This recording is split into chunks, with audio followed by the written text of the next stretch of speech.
నమస్కారం గురువుగారు. శ్రీ విష్ణు రూపాయ నమ శివాయ శ్రీమాత్రే నమ. పూరి గురించి ఇలా రీసెర్చ్ చేస్తున్నామని చెప్పారు కదా గురువుగారు. ఏమనిపించింది మొదటిసారి వెళ్ళినప్పుడు? అంటే ముందు ఎప్పుడు వెళ్ళారు మీరు? తర్వాత కేవలం రీసెర్చ్ కోసమే అని వెళ్ళింది ఎప్పుడండి? అమ్మా, ముందైతే నా చిన్నప్పుడు పూరి క్షేత్రానికి వెళ్ళలే. మా నాన్నగారు అన్ని క్షేత్రాలకు తీసుకువెళ్ళారు కానీ పూరి తీసుకువెళ్ళారు. ఒరిస్సా చాలా దూరం కదా, అప్పట్లో ఈ ఫ్లైట్లు అవి కూడా ఉండేవి కాదు, అందుకని వెళ్ళలే. ఆ తర్వాత కొంతమంది ఏమిటంటే, అమ్మ పూరికి వెళ్తే అక్కడ ఆహారం మనకి తెలుగు వాళ్ళకి సరైనది దొరకదు, ఈ రకమైనవి చెప్పటం. అలాగనే అక్కడ కొంతమంది ఉంటారు, వాళ్ళు చాలా బలవంతంగా మన దగ్గర డబ్బులు అవి లాగేసుకుంటారు, గుళ్ళు ఎత్తి చూపిస్తాను, అలా రకరకాలు చెప్పారు. అలా ఉండగా ఒకసారి చాలా విచిత్రంగా జగన్నాథుడి ఆలయంలో ఉన్న రహస్యాల గురించి రీసెర్చ్ చేయాలనే ఆలోచన వచ్చింది. పూరిలో 12 సంవత్సరాలకు ఒకసారి ఎప్పుడో ఒక అధిక ఆషాఢ మాసం అది వచ్చినప్పుడు మూర్తుల వాటిని మారుస్తారు కదా, దాని గురించి ఏదో రీసెర్చ్ చేస్తుంటే మా ఆఫీస్లో ఒరియా అతను ఉన్నాడు. అతను ఒక రోజు కూర్చోబెట్టి ఒకసారి ఆ మూర్తులు మార్చేటప్పుడు ఏం చేస్తారంటే ఆ చెట్లు ఎక్కడున్నాయి అనేది ఐడెంటిఫై చేస్తారు. చాలా విచిత్రమైన ప్రక్రియ. వాళ్ళ ఊళ్ళో ఒక స్థలంలో ఉన్న చెట్టు సెలెక్ట్ అయింది ఆ సారి అని చెప్తూ అతను చెప్పాడు పూరి గురించి. అతను ఒరిస్సా అతను చెప్తే అప్పుడు మొట్టమొదటిసారి జగన్నాథుడి వైపుకి తిరిగింది మనస్సు. తిరిగి సరే పూరి రీసెర్చ్ చేద్దామని నేను ముందు చాలా ఎక్స్టెన్సివ్గా చేస్తాను రీసెర్చ్ చేసి చాలా వెతికాక నాకు చాలా విచిత్రమైన దొరికి అయితే వెళ్ళి పూరి ఇవన్నీ చూసొద్దాం అని చెప్పి బయలుదేరినప్పుడు ఫస్ట్ రోజు వెళ్ళా జగన్నాథుడి దగ్గరికి, సన్నిధిలోకి వెళ్తే నేను ఊహించుకున్నది ఏమిటి అంటే జగన్నాథుడు ఏదో మన తిరుపతి వెంకటేశ్వర స్వామి లాగా ఉంటాడు అనుకున్నా. ఆయన చాలా సింపుల్ గా ఉంటాడు. జగన్నాథుడు పేదల దేవుడు, సింపుల్ గా ఇలా చేతులు పెట్టుకుని మెల్ల ఒక తులసిమాల ఉంది, దారుమూర్తి మెల్ల ఒక తులసిమాల ఉండి ఇక్కడ ఒక ఆకుపచ్చ రంగు ఉత్తరీయం అనమాట, ఒక కాటన్ బట్ట లాంటిది ఉంది అంతే. అలా సింపుల్ గా ఉన్నాడు స్వామి. ఇంత కళ్ళు చూసి ఓ ఈ విగ్రహం ఇంత సామాన్యంగా ఉంటుందా అనుకున్నా. ఫస్ట్ ఇంప్రెషన్ అదనమాట. అంటే నేను తిరుమల లాగా ఊహించుకున్నా, ఏవో నగలు అవన్నీ ఉంటాయి అన్నట్టు. అదేదో ఒక రకమైన ఊహ, అంటే నగలు ఉండాలని కాదు కానీ ఒక ఊహలో వెళ్ళింది. అక్కడ చూసి ఆశ్చర్యపోయా, ఏమిటి స్వామి ఇంత సింపుల్ గా ఉన్నాడు అని. అప్పుడు పక్కన మిత్రుడు ఒక ఆయన పేదల దేవుడు అండి, అందుకే అలాగే ఉంటాడు అన్నాడు. విచిత్రం ఏమిటంటే పక్క రోజు ఒక పర్టికులర్ గురువారం ఏదో వచ్చింది. ఆ రోజు సోనాబేష్ అని వస్తారు స్వామికి. చాలా విచిత్రమైన అలంకరణలతో అద్భుతంగా అలంకరిస్తారు. ఆ రోజు ఏమైంది, మేము ఏదో రీసెర్చ్ అంతా మొదలుపెట్టి మొత్తం ఆ పూరిలో అమ్మో ఎండ మండిపోతుంటే చెమటలు కార్చేసుకుంటూ రీసెర్చ్ చేసా. పూరి మొత్తం శంఖక్షేత్ర పరిక్రమ అని చేశాను అనమాట. చెమటలు కార్చేసుకుంటే ఎంత కష్టపడ్డానో అసలు రీసెర్చ్కి. అయితే ఏమైంది, ఆ రోజు రాత్రి వెళ్ళిపోతూ ఉంటే ఒకసారి ఆలయంలోకి వెళ్దాము అనిపించి ఇంక రాత్రి అయిపోయింది, అప్పటికే అలసిపోయాం, బసకి వెళ్ళిపోదాం అని చెప్పి లేదు ఒకసారి దర్శనం చేసేసుకుందాం అంటే ఖాళీగా ఉంది. సరే అని వెళితే ఆ రోజు అలంకరణ అంతా చేసి దివ్యమంగళ విగ్రహం, అసలు పెద్ద బంగారపు కిరీటం స్వామికి, వెండి బంగారం అన్నీ అలంకరించి 3 మూర్తులకి అసలు అద్భుతంగా ఉంది. అంటే స్వామి ఏమిరా నేను పేదల దేవుణ్ణి అనుకున్నావు కదా, నేను లక్ష్మీదేవికి భర్తను రా అని చూపించుకున్నట్టుగా ఉందనమాట. అంతా ఆశ్చర్యపోయాను స్వామికి. అది ఒక రకమైన ట్రాన్స్ఫర్మేషన్. ఆ 3వ రోజు మళ్ళీ వెళ్ళేసరికి స్వామి అలాగే ఉన్నాడు కానీ ఇంకా అక్కడితో జగన్నాథుడి మీద అటాచ్ అయిపోయింది. అంటే ఆయన ఏదో మనకి సమాధానం చెప్పినట్టు. ఆ తర్వాత ఏమైందంటే రోజు ఇంకా రీసెర్చ్కి బయలుదేరుతుంటే పొద్దునే ఒకసారి వెళ్ళడం, రాత్రి మళ్ళీ వెనక్కి వచ్చేసేటప్పుడు ఒకసారి వెళ్ళడం, మధ్యాహ్నం భోజనానికి వస్తుంది, సరే ఒక్క దర్శనం చేసుకొచ్చేద్దాం అని చెప్పి మళ్ళీ వెళ్ళడం. జగన్నాథుడి దగ్గర అదే ఒకసారి మనం ఇలా పట్టుకున్నామంటే ఆయన ఇంకా వదలడు, అంతే గట్టిగా పడేసుకుంటాడు. అసలు జగన్నాథుడిలా అలా పట్టుకునే దేవుడు ఇంకెవ్వరు లేరు. అయితే అలా వెళ్తూ ఉంటే కొన్నాళ్ళు అయ్యేసరికి ఏమైంది, ఈ పూజారులు అందరూ లోపలికి వెళ్తారు. గతంలో అలాగే ఆలయంలోకి మనం వెళ్ళనిచ్చి అక్కడ స్వామిని ముట్టుకొని ఇచ్చేవారు. ఈ మధ్య మానేశారు, చాలా కొన్ని దశాబ్దాల నుంచి మానేశారు. కానీ గతంలో అలా లోపలికి వెళ్ళిపో, నాకు తెలుసు 15 ఏళ్ల క్రితం అప్పుడు ఎలా చేసేవారు అనుకుంటా. లోపలికి వెళ్ళిపోయి స్వామిని ఆలింగనం చేసుకుని రావచ్చు. నా అంతా ఆయన ఎలాగైనా ఆలింగనం చేసుకోవాలి అని పుట్టి ఇంక ప్రతిరోజు స్వామి ఆలింగనం చేసుకోవాలి. దూరంగా మూర్తి ఉందా సరే ఒకసారి గట్టిగా పట్టేసుకున్నట్టుగా ఆ భావన ఇంకా అలా పట్టేయడం మొదలు పెట్టాడు. ఆఖరికి బటపతిత పావన అని ఒక మూర్తి ఉంటుంది. ఒకసారి అనుకోకుండా ఆలయానికి వెళ్ళా. జగన్నాథుడి మూర్తి ఎంత ఉంటుందో అంతే ఉంటుంది ఆ మూర్తి, సరిగ్గానే అలాగ దారుతో చేసింది. వెళ్ళేసరికి అక్కడికి వెళ్ళి ఏదో నమస్కారం పెట్టుకుంటుంటే పూజారి నీకు హిందీలో నీకు స్వామిని ఆలింగనం చేసుకోవాలని ఉందా అని అడిగాడు. అడిగితే అవును అంటే కరో అన్నాడు. ఓ. అంటే పట్టుకోవచ్చు అన్నాడు. అంతే వెళ్ళి గట్టిగా కావలించేసుకుంటే ఎంత అసలు ఆనందం. కళ్ళమట్ట అలా జలపాతంలా కారిపోయి, ఓహో స్వామి ఆ కోరిక ఇక్కడ తీర్చావా అనుకున్నా. ఆ తరువాత నా రీసెర్చ్ లో తెలిసింది ఏమిటంటే, ఈ జగన్నాథ స్వామి ఆలయం పైన తురుష్కులు దండయాత్ర చేసినప్పుడు ఈ మూర్తులన్నిటిని తీసి దాచిపెట్టేశారు. దాచిపెట్టేసి వాళ్ళని మిస్లీడ్ చేయడం కోసం ఏం చేశారు అంటే ఇంకొక మూర్తిని పెట్టారు. ఆయనే బటపతిత పావన. దాంతో జగన్నాథుడు ఎంత ఉన్నాడో అలాగే ఉంటాడు, అదే ఆకారం, అదే దారువుతో చేసిన మూర్తే. అలాగే స్వామివారిలో బ్రహ్మ పదార్థం అని ఒకటి ఉంటుంది చాలా మిస్టీరియస్ గా, దాన్ని కూడా తీసుకొచ్చి బటపతి ప్రభావంలో పెట్టారు ఒకసారి దాచిపెట్టడానికి. సో అదే స్వామికి ప్రతిరూపం అనమాట. తెలియకుండా అక్కడ ఇవ్వకుండా ఇక్కడ ఇచ్చాడు ఆయన. చూడండి, మన మనసు అలా తెలుసుకుంటారు ఆయన. ఆ తర్వాత నుంచి ఇంకా మా ఇంట్లో ఆయన ఒక పెద్ద అయిపోయాడు అంతే. ఇప్పుడు రీసెర్చ్ పూర్తయిందంటే ఇంకా అయిపోయిందమ్మా. దాదాపు 28 వీడియోలు చేశాను. మీరు చూడండి, ఎక్స్టెన్సివ్. అసలు పూరి గురించి ఇప్పటిదాకా ఎక్కడ అవన్నీ బయటికి రాలే. మొత్తం పూరి క్షేత్రం అంతా అణువణువు, అలాగే బ్రహ్మ పదార్థం ఏమిటి అవన్నీ రీసెర్చ్ చేసి, ఆ శంఖక్షేత్ర పరిక్రమ ఎలా చేయాలి, అలాగే ఆలయం లోపలే మనకి తెలియాల్సిన 64 ప్లేసులు ఉన్నాయి లోపల. ఆ ఆలయంలో అది 10 ఎకరాల ఆలయం.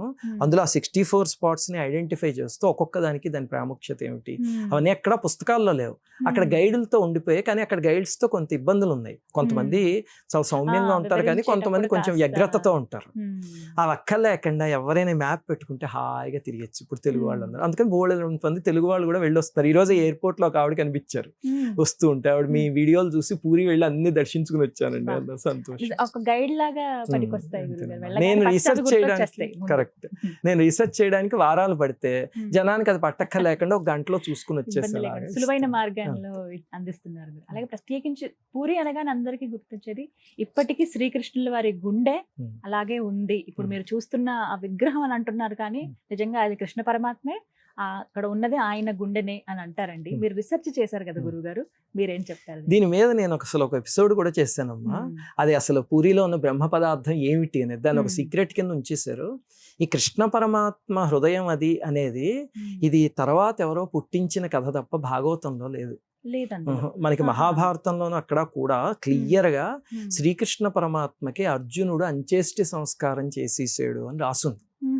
ఇది ఎవరో, ఇది మామూలుగా పుట్టిన ఏదో స్థల పురాణం కథ, దాన్ని ఎవరో యూట్యూబ్ లో కొంచెం ప్రెజెంట్ చేయడంతో అది బాగా జనబాహుళ్యంలోకి వచ్చింది. దాన్ని అదేదో డివైస్ అని చెప్పి, అది ఏమి కాదమ్మా. అక్కడ ఉన్నది ఒక అంటే వాళ్ళు దాన్ని ఒక రహస్యం కింద మెయింటైన్ చేస్తారు పూరిలోనది, కానీ ఒక దివ్యమైన పదార్థం అది. మన పూజా మందిరాల్లో కూడా ఉంటుంది, చిన్న ఫామ్ లో ఉంటుంది, అక్కడ కొంచెం పెద్ద ఫామ్ లో ఉంది. చాలా శక్తివంతమైన పదార్థం అంతే. అది తాకడానికి వీలయ్యే పదార్థమే, కానీ అది శ్రీకృష్ణ పరమాత్మ గుండె మాత్రం కాదు. దానిని ఆ ఆలయంలో ఉన్న నవనారసింహ శక్తులు ఉన్నాయి, అవి కాపాడుతూ ఉంటాయి. అవి ఎక్కడున్నాయో నరసింహ శక్తులు, అవి మనకి కనిపించవు అంత తేలిగ్గా. అవన్నీ నేను ఒక ఎపిసోడ్ చేసి అవి ఎక్కడున్నాయి, అది ఎలా కాపాడుతాయి అని చెప్పి మీకు పంపిస్తాను. తప్పకుండా నేను చూస్తానండి. అలాగే అంటే అక్కడ స్వామివారికి జ్వరం వస్తుంది, వైద్యులు వచ్చి చెక్ చేస్తారు, ఇవి కూడా చెప్పారు. అంటే నాడి కొట్టుకున్న అనుభూతి ఉంటుంది, తర్వాత రోజు మళ్ళీ తగ్గిపోతుంది ఆయనకి, ఇలా కూడా చెప్తారు కదా గురుగారు. మరి ఇవి ఎంతవరకు? అదేమిటంటేనమ్మా, వాళ్ళందరూ కూడా జగన్నాథ ప్రభువుని అదొక అనుభూతి, వాళ్ళు ఎప్పుడు విగ్రహం కింద చూడరు, జగన్నాథ ప్రభు అక్కడ ఉన్నట్టే చూస్తారంతే. అది మనకు కూడా జగన్నాథుడి మార్గంలోకి వెళ్తే అర్థమవుతుంది. మా ఇంట్లో ఇప్పుడు బుల్లి జగన్నాథుడు ఉన్నాడు, ఆయన పూరి నుంచి వచ్చాడు. వాళ్ళని రోజు ముట్టుకుంటూ ఉంటే స్వామిని ముట్టుకున్నట్టే ఉంటుంది అంతే. అది ఆయన మార్గంలోకి వెళ్తే అర్థమవుతుంది. దాంతో వాళ్ళు ఏం చేస్తారంటే, సంవత్సరానికి ఒకసారి ఆయనకి జ్వరం వచ్చిందని చెప్పి కొన్ని రోజుల పాటు ఆలయం మూసేసి ఆ రత్నవేదన ఉంటుంది స్వామిది, దాని పక్కనే ఒక చిన్న గది ఉంటుంది, అందులో పడుకోబెట్టేస్తారు మూర్తులను తీసుకెళ్ళి అక్కడ పడుకోబెట్టేస్తారు. మూడింటిని పడుకోబెట్టి, ఆయన అసలే భోగు ప్రియుడు, కానీ ఆ రోజులు ఆయనకు భోగి ఎవరు కషాయం ఇస్తారు. అంటే ఒళ్ళంతా జ్వరం వచ్చింది అని కాదు, ఆయన కూడా అక్కడ ఉన్న స్వరూపం అన్నట్టు అనమాట. అంటే ఇన్నాళ్ళు స్వామి అలసిపోయావు కదా, ఇన్ని 300 రోజులు 350 రోజులు కాస్త విశ్రాంతి తీసుకో అన్నట్టు అక్కడ పచ్చం అన్ని పెట్టి, తర్వాత ఏం చేస్తారంటే రథయాత్ర ఒక రోజు ముందు మళ్ళీ మూర్తులకి కొత్త రంగులు వేస్తారు. వేసేసరికి అంటే ఆయనకి జ్వరం తగ్గిపోయి మళ్ళీ నూతనోత్సాహంతో పైకి వచ్చినట్టు రిప్రజెంటేషన్. అప్పుడు దర్శనానికి బయటికి తీసుకొచ్చి రథంలో పెడితే దాన్ని చూసి అందరూ జయ జగన్నాథ అని పొంగిపోతారు. అలాగే ట్రాన్స్ఫర్మేషన్ తీసుకొస్తారు తప్ప నిజంగా జ్వరం వచ్చింది అని కాదు. కానీ జ్వరం వస్తే ఎలా ఉంటుందో అలాగే బాధపడి, అక్కడ కూడా కొంతమంది పాండాలు ఉన్నారు, వాళ్ళకి జగన్నాథుడు అంటే ఎంత ప్రేమ అంటే, నాకు తెలుసున్న ఆయన ఒక ఆయన ఉన్నాడు, ఆయనకి ఏదడగండి మంచైనా చెడైనా జగన్నాథ్ ప్రభుకి ఇచ్చా అంటాడు అంతే. ఏదైనా సరే డబ్బులు ఇచ్చాం అనుకోండి ఆనందం కాదు, జగన్నాథ్ ప్రభుకి ఇచ్చా అంటాడు. డబ్బులు తీసేసుకుందాం అనుకోండి, ప్రభుకి ఇచ్చా అంటాడు అంతే. ఆయనకు ఒకసారి చెయ్యి విరిగిపోతే ప్రభుకి ఇచ్చా అన్నాడు, బాధపడలా. అలాంటి వాళ్ళు ఏమిటంటే జగన్నాథుడు అక్కడ ఉన్నప్పుడు పాపం వాళ్ళు బాధపడిపోయి స్వామికి జ్వరం వచ్చిందని వాళ్ళు కూడా ఇంట్లో పచ్చిమే తింటారు తప్ప మామూలు ఆహారం తినరు. వాళ్ళకి ఇంకా జగన్నాథుడితో మమైకం అయిపోయిన జీవితాలు అవి అంతే. ఇంకా ఇలా అద్భుతాలు ఎన్నో ఉంటాయి. పూరి అసలు రథయాత్ర అప్పుడైతే అది ఇంకా అమోఘం. మనకి తిరుమల ఎలాగో వాళ్ళకి పూరి అలాగంతే. అమ్మో అసలు అక్కడ వచ్చే జనాలు కానీ, అది మండు వేసవిలో జరుగుతుంది రథయాత్ర, జూన్ చెమట్లలా కారిపోతూ ఉంటాయి. అయినా సరే పాపం అంతే భక్తితో ఉంటారు వాళ్ళు. జూన్ ప్రారంభమైందంటే రథయాత్ర వారం రోజులు. అలాగనే ఒకసారి అక్కడ మదనమోహన్ అని ఉత్సవమూర్తి ఉంది. మళ్ళీ జగన్నాథుడి తర్వాత అంత ప్రఖ్యాతమైన మూర్తి, మొత్తం ఉత్సవాలన్నీ ఆయనకే జరుగుతాయి. దాన్ని దొంగలు ఎత్తుకుపోయారు కొన్ని సంవత్సరాల క్రితం. ఎత్తుకుపోతే మీరు నమ్మరు, పూరి మొత్తం పూరియే కాదు, ఒరిస్సా మొత్తం చాలా మంది అన్నం తినడం మానేసి మదనమోహన్ నువ్వు మళ్ళీ వెనక్కి వచ్చేదాకా మేము ఉపవాసాలు ఉంటామని ఇంట్లో ఉపవాసాలు చేయడం మొదలుపెట్టారు. అంటే ఒక పిల్లాడు తప్పిపోతే ఇంట్లో ఎలా ఏడుస్తారో అలా మదనమోహన్ కోసం.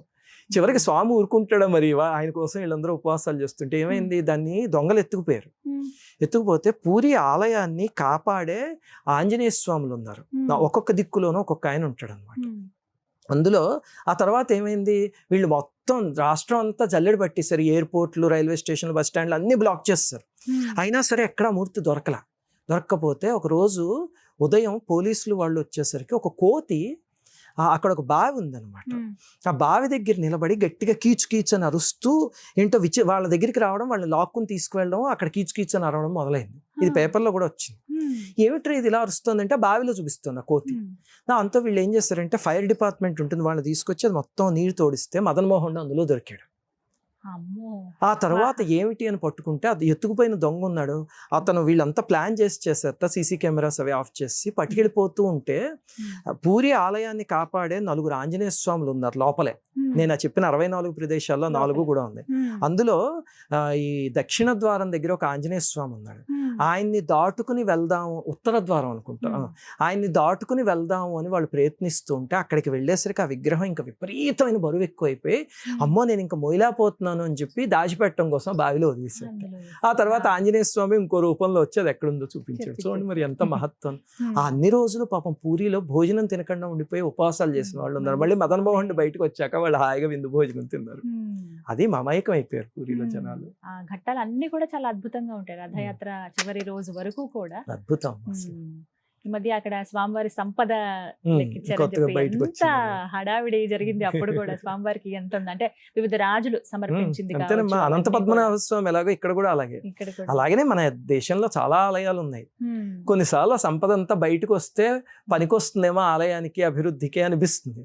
కొన్నిసార్లు అమ్మో దుర్మార్గుల చేతిలో పడుతుందేమో అని కూడా అనిపిస్తూ ఉంటుంది. ఆయన నిర్ణయం ఎప్పుడుందో అప్పుడు బయటకు ఆయన సంకల్పం అది.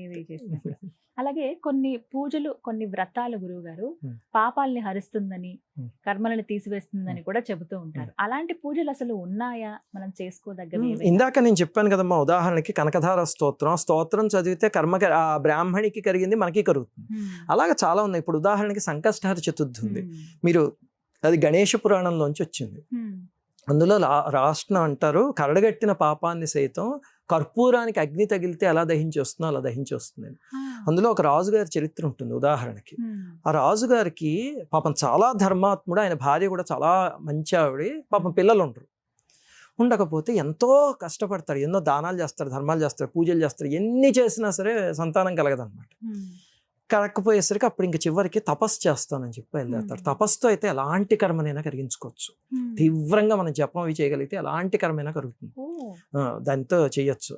సాధనతో అది సాధనా సాధ్యతే సర్వం అంటారు, ఏదైనా సాధించుకోవచ్చు. ఇవన్నీ గురుముఖంగానే మంత్ర జపాలు అవన్నీ నేర్చుకోవాలమ్మా, ఎందుకంటే వాటికి నియమాలు అవన్నీ ఉంటాయి.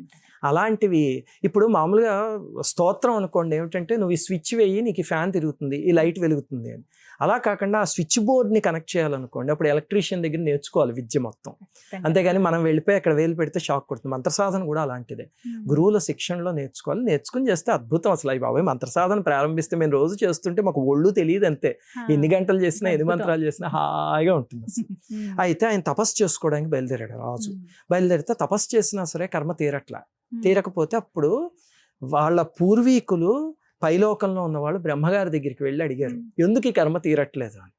అంటే అప్పుడు బ్రహ్మగారు చెప్పారు, నాయన ఈ జన్మలో ఇతను అన్ని సత్కార్యాలు చేస్తున్నాడు, కానీ పూర్వజన్మలో సాముడు అనే ఒక దొంగ దారి దోపిడీ చేసి కొంతమందిని చంపేశాడు. చంపేసి వాళ్ళ దగ్గర ఉన్న ధనం అపహరించాడు. వాళ్ళ దగ్గర ఉన్న వాళ్ళు ఏదో పూజ అవి చేసుకొస్తుంటే ప్రసాదం కూడా తీసుకున్నాడు. తీసుకుని ఆకలేస్తోందని ఆ ప్రసాదం తిన్నాడు.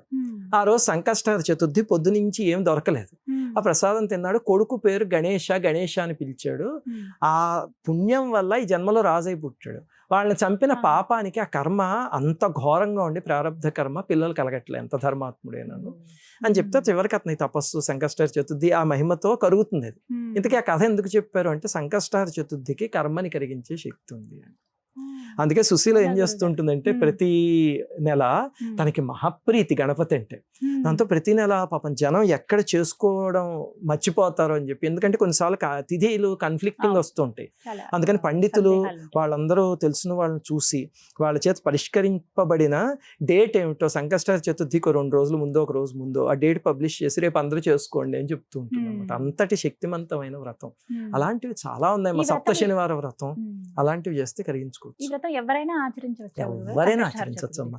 సంకష్టహర చతుర్థి, సప్త శనివారం, అలాగే షోడశ సోమవార వ్రతం అని పరమేశ్వరుడికి చేసేది ఒకటి ఉంది.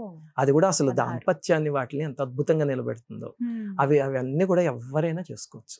చేసి మారిన జీవితాలు ఎన్ని ఉన్నాయో మా ఛానల్లో చెప్తూ ఉంటే మాకు మహదానందం కలుగుతుంది.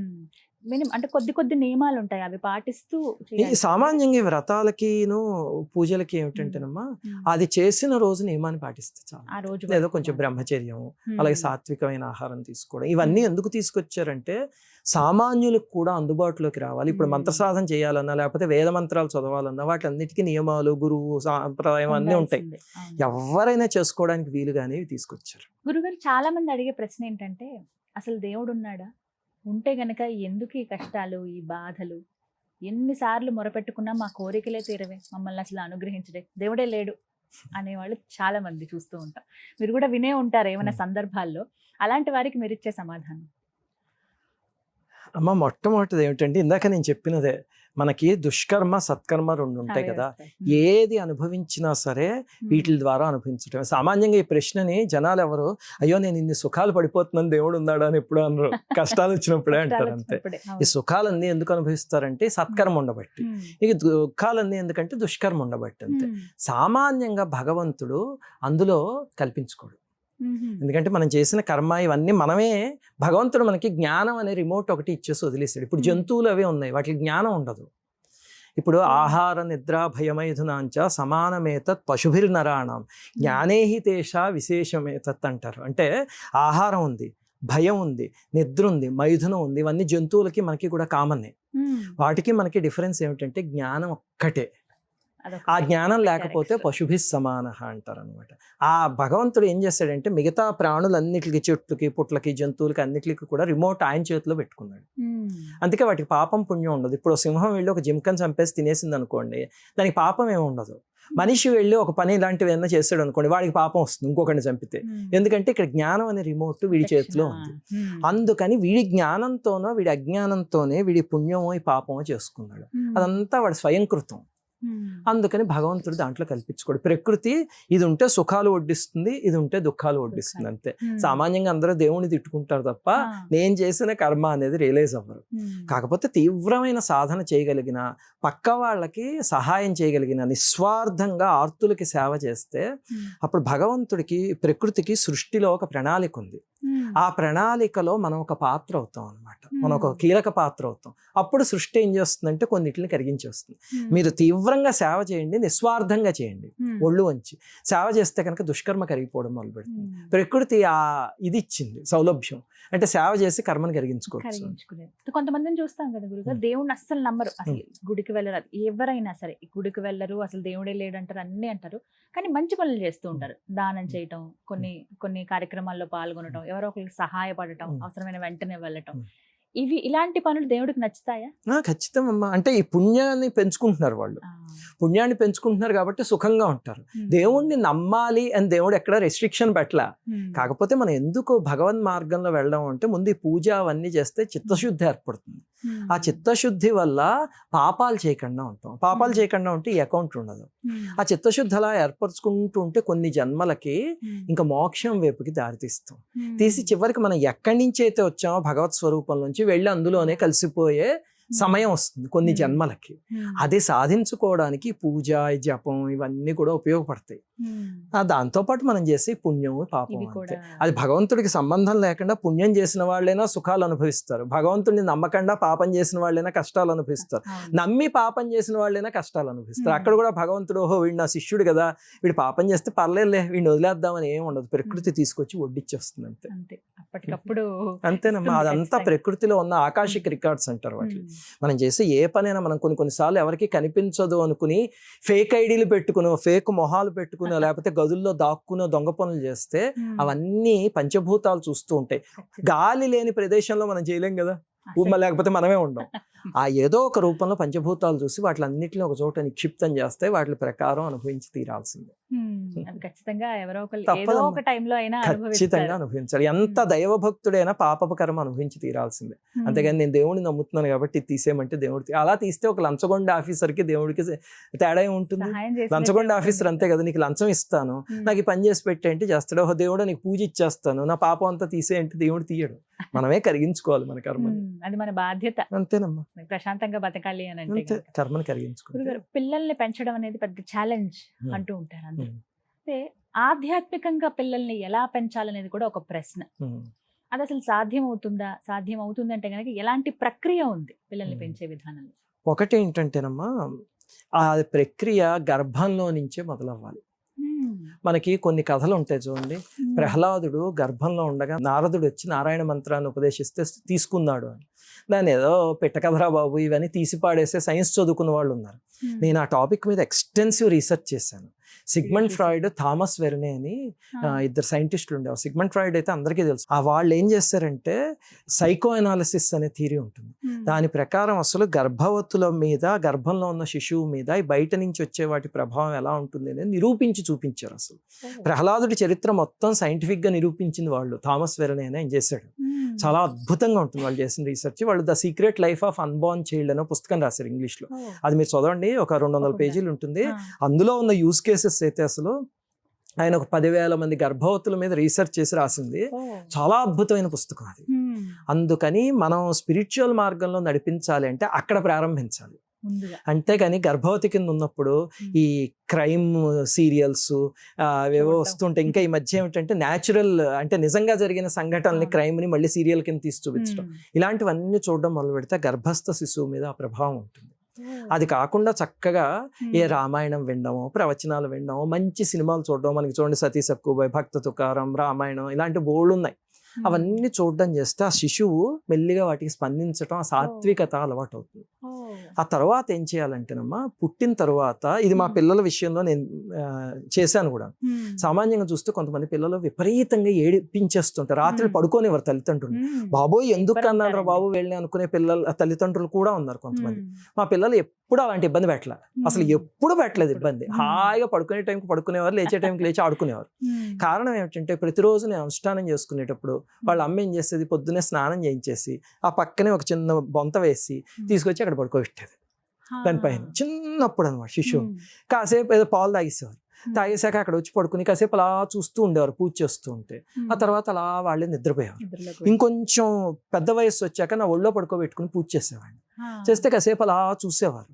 చూసే తర్వాత నిద్రపోయారు. దాంతో ఏనాడు మమ్మల్ని అసలు ఇబ్బంది పెట్టలేదు. చిన్నప్పటి నుంచి పిల్లలు మేము ఎలా ఉన్నాం మాతో పాటు అలాగే పెరిగిపోయారు తప్ప ఎప్పుడూ ఇబ్బంది పెట్టలేదు. సాత్వికంగానే పెరిగారు. ఇంకొంచెం పెద్ద అయ్యాక ఒక 1.5 సంవత్సరం అలా వచ్చేసరికి నేను ఇప్పుడు పూజ చేసేటప్పుడు రోజు విగ్రహాలన్నిటికీ ఇలాగా కడిగేసి చక్కగా మళ్ళీ బొట్లు పెట్టి పెడతాం. నేను కడుగుతానని చెప్పి కూర్చుని ఆ విగ్రహాలు కడగడం, వాటికి బొట్లు పెట్టడం, కాసేపు పాడు పెట్టుకోవడం, నాకు పెట్టడం, ఇలా చేసి ఇప్పుడు మా అబ్బాయి పూజలు చేస్తారు కదా, ఇవి ఏనాడు మేము కూర్చోబెట్టి నేర్పించలే. ఛానల్లో మా అమ్మాయి బోల్డ్ డెమోలు చేస్తూ ఉంటుంది కదా, అవి ఏనాడు కూర్చోబెట్టి నేర్పించలే. మేము చేస్తుంటే వాళ్ళు నేర్చుకున్నారు అంతే. ఏనాడు కూర్చోబెట్టి మీరు బలవంతంగా నేర్చుకోవాలి రోజు ఒక 4 గంటలు పూజ ఏమీ లేదు. మేము చేస్తుంటే వాళ్ళు చూసి నేర్చుకున్నారు. అలాగా పిల్లల్ని, అంటే ఇది నేను గొప్ప కోసం చెప్పట్లే, నా జీవితంలో జరిగిన యూజ్ కేసు చెప్తున్నాను అంతేనా. ఇంకా చాలా మంది పిల్లలు బోళ్ళంతమంది బ్రహ్మాండంగా నేర్చుకున్న వాళ్ళు ప్రపంచం అంతా ఉన్నారు. ఇంతకీ సాత్వికంగా పెంచాలంటేనమ్మా గర్భం నుంచి ప్రారంభించి చిన్నప్పటి నుంచి ఆ మార్గంలో పెడితే హాయిగా ఉంటుంది వాళ్ళ జీవితం కూడాను. చక్కగా తెలివిగా కూడా పెరుగుతారు. చదువు అన్నిట్లో కూడా మనం ఏం రుద్దేక్క లేకుండా బ్రహ్మాండంగా పైకి వస్తారు. ప్రతిదానికి కూడా వెనకాల ఆ ఆధ్యాత్మికత అనే టచ్ మెయింటైన్ చేస్తుంటే చాలు. అది ఖచ్చితంగా. అలాగే వాళ్ళకి ఆ మానవత్వం అవి కూడా ఉంటాయి. ఇప్పుడు నా భార్య ఈ బయటికి సామాజిక సేవ చేయడానికి వెళ్తూ ఉంటే మా పిల్లలు అప్పుడప్పుడు వెనకాల వెళ్తుంటారు. స్లమ్ ఏరియాస్, సుశీలకి స్లమ్ అంటే చాలా ప్రీతి. ఆ స్లమ్లకి వెళ్ళిపోయి ఎన్ని గంటలైనా గడిపేస్తుంటారు. ఈ పిల్లలు అక్కడికి వెళ్తే వాళ్ళ అమ్మకి హాయిగా సహాయం చేసేసి అక్కడ ఉన్న పిల్లలందరితో ఆడుకుని వచ్చేస్తూ ఉంటారు. ఆ సాత్వికత అలవాటు అవుతుంది నెమ్మదిగా. తల్లిదండ్రులుగా వారు ఏది చేస్తే ఖచ్చితంగా పిల్లలకి అది అలవాటు అంతేనమ్మా. అవుతుంది. థియరాటికల్ గా అయినా ప్రతి వాళ్ళతోటి అందరిలోనూ అన్ని జీవుల్లోనూ భగవంతుడిని చూడాలి అనేది నేర్పిస్తే థియరీ అది. మనం ఏమి ఆ అనుభూతి మనకి కలగాలంటే దాన్ని ఆత్మజ్ఞానం అంటారు, ఆత్మ సాక్షాత్కారం అని. అది అక్కర్లే.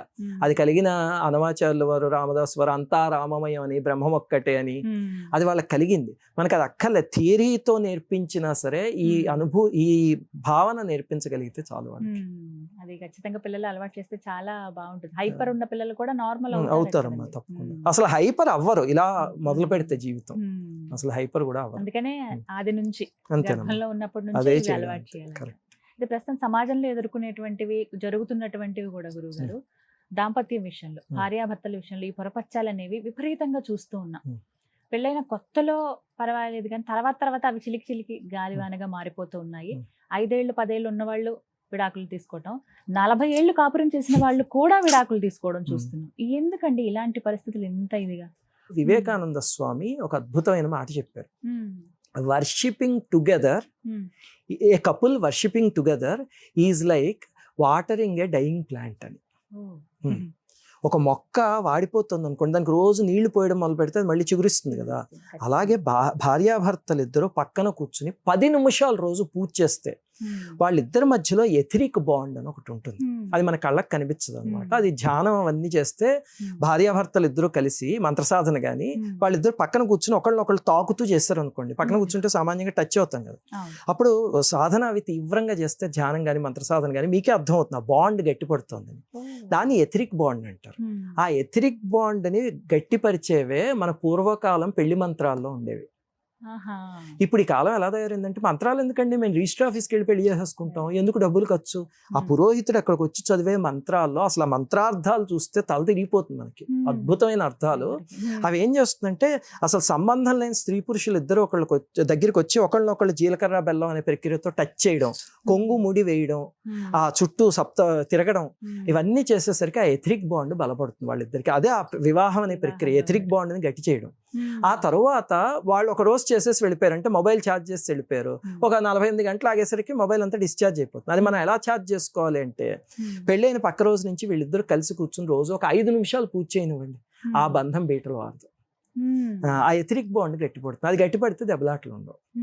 ఎవరైనా ఇప్పుడు దారుణంగా కొట్టుకుంటున్న భార్యాభర్తల్ని అంటే వాళ్ళు చిచ్చి విడిపోదాం అనుకుంటే వదిలేయండి. అలాంటి కేసులు కాకుండా మేము కలిసి ఉండాలి కానీ ఎందుకో మా మధ్య గొడవలు వచ్చేస్తాయి అనుకున్న వాళ్ళని రోజు 1/2 గంట కూర్చుని పూజ చేయమనండి కలిసి. ఏదో ఒక షోడశోపచార పూజ ఏదో ఒకటి, వాళ్ళ మధ్య గొడవలు సమసిపోతాయి. బాండ్ పెరుగుతుంది. అంతేనా, మా ఎథరిక్ బాండ్ పెరుగుతుంది. ఇది తెలుసుకోవాలండి చాలా మంది, ఎందుకంటే ఇప్పుడు జరిగేవే ఇవి చాలా వరకు. అది పైకి కనిపించదు కానీ ఎథరిక్ బాండ్ అనేది ఒక రకమైన బంధం. అది తద్వారా పిల్లలకి ఖచ్చితంగా వారు నేర్చుకుంటారు. ముఖ్యంగా తల్లిదండ్రులు సాత్వికంగా ఉంటే పిల్లలు కూడా అదే మార్గంగా అది ఖచ్చితంగా ఉంటుంది. ఇక మీ 3వ పడవ ప్రయాణం గురించి ఇప్పుడు మాట్లాడతాం. ట్రస్ట్ అసలు ఎందుకు అనిపించింది ప్రారంభించాలని, ఎప్పుడు అనిపించింది, ఎలా, ఈ వివరాలు తెలియజేయండి. ఇది ఏమిటంటేనమ్మా, ఈ మధ్య సుశీల నండూరి శ్రీనివాస్ చారిటబుల్ ట్రస్ట్ అని ప్రారంభించాం కదా. ఇది ఏమిటంటే యాక్చువల్గా నాకు సనాతన ధర్మానికి 2 కళ్ళు అనుకుంటే మీరు, ఒక కన్ను పూజ, ఒక కన్ను సేవ. ఇది మహాత్ములు గురువులు అందరూ చెప్పారు. సనాతన ధర్మానికి 2 కళ్ళు అనుకుంటే, ఒకటి పూజ, ఒకటి సేవ అని. ఆ పూజకి సంబంధించినది ఇప్పటిదాకా మేము చేసాం. అంటే మాకు ఎప్పుడూ ఒకే ఆశయం ఉండేది, ఏమిటంటే బ్రాహ్మణేతరులు అందరూ కూడా వాళ్ళ ఇంట్లో సొంతంగా పూజ చేసుకోవాలి. మీరు కొన్ని సంవత్సరాల క్రితం చూస్తే పూజ చేయాలి అంటే భయపడిపోతారు. పూజ చేయడం అంటే అందరికీ ఇష్టమే, కానీ పూజ చేయాలంటే అమ్మో ఇందులో ఏం తప్పులు చేస్తాం, అమ్మో శ్లోకాలు అవన్నీ మనం ఏం చదువుతాము, ఇలాగా. అలా కాకుండా ఏ పండుగ వచ్చినా మీరు మీ పిల్లలు కూర్చుని సొంతంగా తృప్తిగా పూజ చేసుకోవాలి అనే ఆశయంతో మేము మొట్టమొదటి ఛానల్ అవన్నీ చేయడం మొదలుపెట్టాం. అలాగే దాదాపు 30-40 పండుగలకి చేసాం. ఆ ఏ పండుగ వచ్చినా వాళ్ళు పెట్టేసుకుంటారు, డెమో హాయిగా చేసేసుకుంటారు. ఇప్పుడైతే వాళ్ళంతటా వాళ్ళే చేసేసుకుంటున్నారు హాయిగా. అది అయిపోయిన పూజ అనే మార్గంలో పయనించాం. ఆ తర్వాత ఇంకా సేవ అనేది, ఈ సేవ అనేది ఇప్పటిదాకా ఏం చేసేవాళ్ళం అంటే, నేను ఇందాక చెప్పినట్టు నా భార్యకి ఈ స్లమ్ ఏరియాస్ అవన్నీ చాలా ఇష్టం. అసలు ఇంట్లో కూడా మా పని అమ్మాయితో తను ఎంత ఇదిగా ఉంటుందంటే అసలు ఆ బంధం చెప్పలేం. మేము వేడివేడిగా ఏది తింటున్నామో మా పని అమ్మాయి అదే తినాలి మాతో పాటు. అలాగే ఉంటుంది అనమాట నా భార్య. రోజు అసలు తను కడుపు తడిమి పెడుతుందంటారే అంత ప్రీతి తనకి. అలాగే రోడ్డు మీద ఎక్కడైనా ఈ స్లమ్స్ లో కానీ ఎక్కడైనా ఎవరైనా కష్టపడుతూ కనిపిస్తే తనకు అసలు ఒళ్ళు తెలియదు, ఇంకా బాధపడిపోతుంది తనకు వచ్చినట్టు. వచ్చి వాళ్ళకి ముందు ఏదో ఒకటి చెయ్యాలి అని. గతంలో మేము ఏం చేసేవాళ్ళం అంటే మా జీతంలోంచి చేసేవాళ్ళం ఆ పనులన్నీ, మా శాలరీలోంచి. అది మా పర్సనల్ ఇదనమాట. కాకపోతే అదేమిటంటే ఇంకొక స్టేజ్కి వెళ్ళేసరికి బియాండ్ అవర్ కెపాసిటీ అయిపోయింది. ఇప్పుడు ఎవరో చాలా తీవ్రమైన కష్టం వచ్చి, మొన్న ఎవరిదో చాలా తీవ్రమైన కష్టం వచ్చింది, అది తొందరలో చేయబోతున్నాం. అది తీర్చాలి అంటే దాదాపు ఒక 3 లక్షలు ఖర్చు అవుతుంది. అది చేయడం అనేది బియాండ్ అవర్ కెపాసిటీ. ఎందుకంటే మా జీతం అయినా మా కుటుంబం దానికి అన్ని పోషణకి సరిపోయినా ఏదో కొంచెం చిన్న చిన్నవి చేయొచ్చు తప్ప అంత పెద్ద చేయడం అనేది బియాండ్ అవర్ కెపాసిటీ. అప్పుడు మొట్టమొదట అనిపించింది, ఇప్పటిదాకా జనాలందరూ పూజ అనే మార్గంలో నడుస్తున్నారు మనతో కలిసి. అదంతా కుటుంబం అయింది, ఇన్ని లక్షల మంది కుటుంబం. వాళ్ళందరూ అస్తమానం అనేవారు, గురువుగారు మీరు ఏదైనా మంచి పని చేస్తే మేము అందరం డొనేట్ చేస్తాము. కానీ మేము ఎప్పుడు కూడా అది అసలు ధనం అనే దాన్ని అస్సలు టచ్ చేయలేదు ఛానల్స్లో. మీరు చూస్తే కనుక నేను ఇచ్చే పూజలన్నీ పుస్తకాల కింద పబ్లిష్ చేయమని ఎంతో మంది పబ్లిషర్స్ అప్రోచ్ చేయరు. అయినా సరే వద్దు నాయన అని చెప్పి మేము ఒక అబ్బాయికి జీతం ఇచ్చి, మా 8 మంది స్టాఫ్లో ఒక అబ్బాయి ఉన్నాడు, అతను చేసే పని ఏమిటి అంటే ఇచ్చిన ప్రతి పూజని దేన్నైనా 4 భాషల్లోకి టైప్ చేస్తాడు. ఇంగ్లీషు, తెలుగు, కన్నడ, హిందీ టైప్ చేసి 4 PDFలు దాని కింద ఫ్రీగా పెట్టేస్తాడు. అలాగే చేసుకునే వాళ్ళం తప్ప ఎప్పుడు కూడా దీనిలోకి దిగలేదు. ఎందుకంటే మా కుటుంబానికి మా ఉద్యోగం ఉంది, యూట్యూబ్ ఛానల్ నుంచి వచ్చేది మా టీంకు ఉంది, సరిపోతుంది అని. ఇప్పుడు ఇది బియాండ్ అవర్ కెపాసిటీ అయిపోయి లేదు ఇంకా చేద్దాం అనిపించి అందరూ అడిగేవారు అనమాట. ఇది మాకు మొదలు పెట్టాలి అని అనిపించలే. కాకపోతే కొన్నిసార్లు జీవితంలో బిట్టర్ ఎక్స్పీరియన్సెస్ కూడా ఇలాంటి వాటికి దారితీస్తాయి. ఒక పూజారి గారు ఎవరో ఉన్నారు, ఆయనకి నెలకి 700 రూపాయలు మాత్రమే జీతం వస్తుంది, చాలా కష్టంలో ఉన్నారు అని ఎవడో ఒక అబ్బాయి వచ్చి చెప్పాడు నాతో. ఆయన పాపం చాలా ఘోరమైన పరిస్థితిలో ఉన్నారండి. నాకు జాలేసి ఆలయం గురించి ఒకటి చేస్తూ నేను ఈయనకి ఏదో 5,000-10,000 డొనేషన్ ఇస్తున్నాను అని చెప్పి అందులో చెప్పి చాలా బాధేసింది అని చెప్పేసరికి పాపం జనాలు బాధపడి ఒక 2 రోజుల్లోపు ఆయనకి 25 లక్షలు వచ్చేట. 2 రోజుల్లోపు ఆయనకి 700 రూపాయలు సంపాదించి ఆయనకి 25 లక్షలు వచ్చాయి. అలాగే గుడికి జనాలు వెళ్ళడం మొదలుపెట్టారు. సంతోషించాము. కొంతకాలం పోయాక ఆయన ఫోన్ చేసి ఏదో మాట్లాడుతూ, ఎవడు చెప్పమన్నాడండి మిమ్మల్ని, నేను ఎప్పుడైనా అడిగాను నాకు కావాలని, నాకు 700 ఉంటే 700తో నేను తృప్తి పడ్డాను, ఎవడు చేయమన్నాడు ఇదంతా అని ఏదో కాన్వర్సేషన్లో అన్నారు. చాలా బాధ అనిపించింది. అనిపించింది పదే అంటుంటే చివరికి సుశీల్ ఏముందంటే, అయ్యా మీకు ఆ ధనం అంత ఇదైపోతే కనుక వెనక్కి ఇచ్చేయండి, పేదలకు ఉపయోగిద్దాం చక్కగా అని. సరే అబ్బాయి అలా అక్కర్లేదు నేను ఉపయోగించుకుంటానని చెప్పి ఫోన్ పెట్టేశాడు. అప్పుడు మాకు అనిపించింది అనమాట ఏమిటంటే, ఎవరికైనా డైరెక్ట్ గా వెళ్ళడం కన్నా అక్కడ ఒక గేట్ ఉండి అక్కడి నుంచి రెగ్యులేటెడ్ వేలో వెళ్తే మంచిది అని. ఇప్పుడు మనకి చూడండి రిజర్వాయర్ అక్కడ ఆనకట్ట కడతారు, ఎందుకు నీళ్లు వదిలేచ్చు కదా, వదిలేస్తే వెళ్ళి గ్రామాలను ముంచేస్తాయి, ఆ గ్రామానికి ఎంత అవసరమో అంతే వెళ్ళాలి నీళ్లు అని అప్పుడు అర్థమైంది ఆ సంఘటనతో. అది మాకు ఒక కనువిప్పు అనమాట. ఆ తర్వాత ఇంకా అలాంటి వీడియోలు చేయలే. ఎందుకంటే ఎప్పుడు కూడా ధనం అనేది ఎలాగంటే టైట్ గా ఉంటే చొక్కాలాగా టైట్ గా ఉంటే వేసుకోలేం, లూజ్ గా ఉన్నా వేసుకోలేం, సరిపోయినట్టు ఉండాలంటే అలా ఉండాలి అని అనిపించింది. ఇప్పుడు ఈ ట్రస్ట్ పెట్టడం ద్వారా ఏం చేస్తాం అంటే, చాలా మంది మంచి ఉద్దేశం ఉన్నవాళ్ళు దీంతో జత కలుస్తున్నారు. అందులో అవతల వాళ్ళకి ఎంత భోజనం అవసరం, భోజనం అంటే నెసెసిటీ, అంత వడ్డించటం ట్రస్ట్ ద్వారా. అయిపోయిన తర్వాత ఇంకొకళ్ళకి వడ్డించటం మళ్ళీ. అలాగే ఇప్పటికి దాదాపు 5-6 కేసులు చేస్తాం. మొన్న 2వ తారీఖుకే మొదలు పెట్టాం, ఒక నెల పూర్తయింది, ఒక 5-6 కేసులు చేస్తున్నాం అనమాట. సంకల్పం ఏమిటండి, ఇలా ఉండాలి అని ఏమైనా అనుకున్నా? అదంతా తనేనండి, ఎక్కువగా తను చూస్తుంటే. నేను పూజ అనేది చూస్తా, తన సేవ అనేది చూస్తుంది. అలాగా నేను అప్పుడప్పుడు తనకి సహకరిస్తూ ఉంటా నాకు సమయం దొరికినప్పుడు, లేకపోతే నేను చేస్తూ ఉంటా. తను ఇది చాలా తీవ్రంగా చేస్తుంది. అసలు రోజు పొద్దున వంట వండేసి పిల్లలు స్కూళ్ళకి కాలేజీకి వెళ్ళిపోయాక వెంటనే చుట్టుపక్కల ఉన్న స్లమ్ ఏరియాస్ లో తిరుగుతుంది. మా డ్రైవర్ని తీసుకెళ్ళి ఆ స్లమ్ ఏరియా మొత్తం తిరిగి అక్కడ ఎవరెవరికి ఏ కష్టాలు ఉన్నాయో కనుక్కుంటుంది. కొంతమందికి అయితే ఏవో చిన్న ఏదో భోజనం లేదంటే భోజనం పెడుతుంది, ఆ నెల సామాన్లు లేవంటే నెల సామాన్లు ఇస్తుంది. అలా కాకుండా కొంతమందికి జీవనోపాధి లేదంటే ఎలాగ వాళ్ళ జీవితాన్ని మారుద్దాము అని చూసి అలా చేస్తాం. ఒక మార్గం చూపిస్తారు. ఏదో ఒక మార్గం ఏం చేస్తే అవన్నీ ఈ మధ్య అలాగే చేస్తున్నాం. ఇప్పుడు ఎవరైనా డొనేట్ చేయాలి అని అనుకుంటే ఎలా గురువు గారు?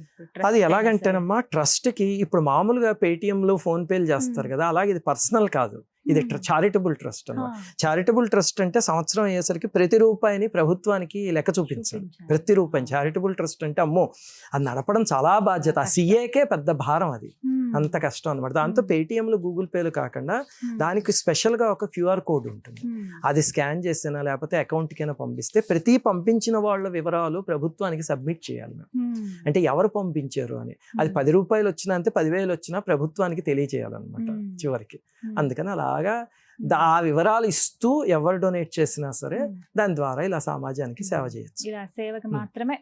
దానికి మాత్రమే వినియోగించడం. అలాగనే ముఖ్యంగా ఏమిటంటే ఇక్కడ అనుకున్నది అంటే ఒకళ్ళకి వాళ్ళ కష్టం తీరడానికి ఇంత భోజనం అవసరం అయితే అంత కావాలి తప్ప ఫ్లడ్ లాగా వచ్చేయకూడదు భోజనం మిస్యూజ్ చేసేలాగా. అది మేము అనుకుంది. అది రెగ్యులేట్ చేస్తాం సుశీల చేసి ఎవరికి ఎంత కావాలో అంత వడ్డిస్తూ ఉంటుంది. మంచి కార్యక్రమం. సంకల్పం కూడా చాలా మంచిది. అవునమ్మా, తన సంకల్పమే. ప్రారంభించడం గొప్ప విషయమే. దీన్ని ఏ ఉద్దేశంతో అయితే ప్రారంభించారో అలా తీసుకువెళ్ళటము కూడా ఇంకా అమ్మవారి అనుగ్రహం, అది నడవాలనే కోరుకుంటున్నాం అమ్మవారిని. అంటే మంచి మనసుతో మనం ప్రారంభిస్తే అన్ని మనకి సహకరిస్తాయి, తోడ్పడతాయి అన్నట్లుగానే ఉంటుందండి ఖచ్చితంగా.